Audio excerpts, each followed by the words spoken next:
Giuseppe Conti, vous êtes directeur chez Merck, mais vous êtes aussi formateur et conférencier sur différents domaines concernant la négociation et la communication. Donc aujourd'hui, on va parler des différences dans les modes d'influence des hommes et des femmes. Alors par exemple, dans les manières de communiquer au sein d'une entreprise, il y a des différences entre hommes et femmes. Quelquefois, les différences sont choisies par les femmes, quelquefois, c'est la culture qui les impose. Par exemple, c'est acceptable qu'un homme lève la voix ou ait un style de communication plus agressif, c'est beaucoup moins acceptable qu'une femme fasse ça. Dans le sens qu'à partir du moment que la femme commence à lever la voix, immédiatement on dit « Oh là là, voilà, elle pète les plombs, vraiment, ce n'est pas un bon leader, il n'arrive pas à se contrôler. » Donc ça, c'est sûr quelque chose qui est plus difficile pour les femmes. Alors face à ça, est-ce que la femme doit ne pas se mettre en colère ou se dire qu'il faut quand même se mettre en colère, mais de façon différente? Exactement. Donc à ce moment-là, il faut être assertive sans être agressive. Donc il faudra avoir un style plus équilibré pour éviter que cette façon de communiquer puisse être perçue vraiment comme quelque chose qui lui fait perdre de la crédibilité. En général, il y a beaucoup de pièges aussi dans ce qu'on appelle les office politics, dans les codes internes aux entreprises, les comportements. Quels sont les pièges là qui gâtent les femmes dans ces politiques internes? Une des choses déjà, c'est que les femmes ont tendance à être en liaison avec d'autres femmes, les hommes avec d'autres hommes.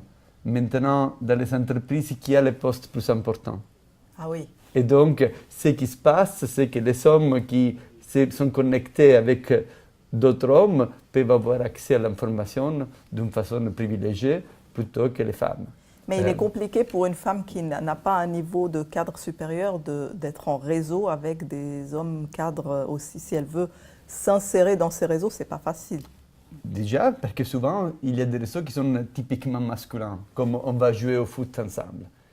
Et secondo, parce que souvent la femme a plus d'obligations au niveau familial. Donc, si elle a le choix entre aller à une conférence organisée par bilan ou rentrer à la maison plus tôt pour cuisiner les repas, souvent elle va choisir de rentrer à la maison pour cuisiner les repas et donc elle loupe une opportunité, pas seulement d'une grande conférence de bilan, mais aussi de se connecter avec d'autres personnes qui s'assoient dans d'autres niveaux. Et beaucoup d'événements ont lieu le soir. Mais alors, vous donnez des solutions par rapport à ces problèmes-là, par exemple? Comment contourner cette difficulté? Déjà, il y a un certain nombre de choix qu'on peut faire. Et donc, un choix qu'on peut faire, c'est justement de se dire, par exemple, une fois par mois, je vais sortir, je vais faire en sorte que ce soit quelqu'un d'autre qui s'occupe des enfants et que je prends du temps pour gérer la partie des réseautages qui est une partie importante dans la progression de carrière. Donc il faut aussi savoir se rendre disponible et être stratégique dans les choix qu'on fait avec son temps. Ça, c'est un conseil que vous donnez aux femmes. D'accord. Il y a peut-être une autre chose, un autre conseil peut-être que je vais donner aux femmes, c'est leur comportement pendant les réunions. Ce que je vois souvent, c'est que l'homme s'installe, il prend sa place, il se met à côté du décideur et il est très visible de la réunion, alors que la femme est plutôt dans un coin, un peu éloignée, et attend longtemps avant de faire ses points, avec le risque après qu'il y ait quelqu'un d'autre qui prend son idée et elle n'a pas encore eu la possibilité d'exprimer. Mais elle se protège aussi. Donc c'est en fait à double tranchant. On se protège, donc on ne s'expose pas, mais on rate aussi des opportunités. Voilà, donc exactement. La prise de risque, c'est une des différences aussi entre les hommes et les femmes. Les hommes sont plus prêts à prendre des risques, et donc les risques aussi payent.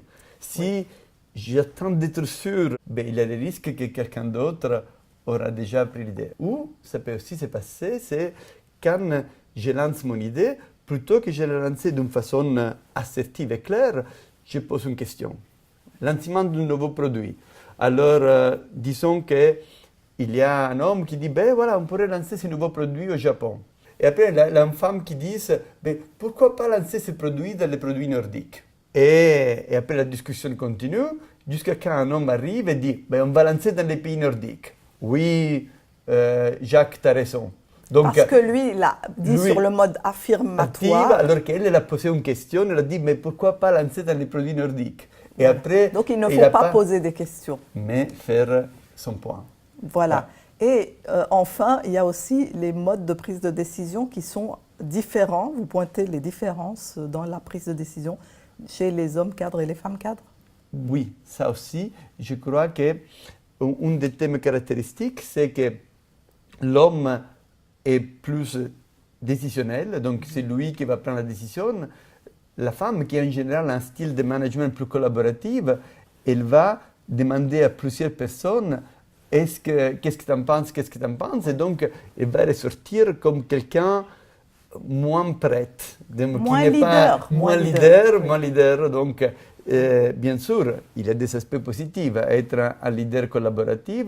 De l'autre côté, si on hésite trop dans la prise de décision, après, ça peut limiter le potentiel. Autrement dit, ce type de comportement, ça peut être bien pour arriver jusqu'à un certain niveau, mais pas pour aller au niveau suivant.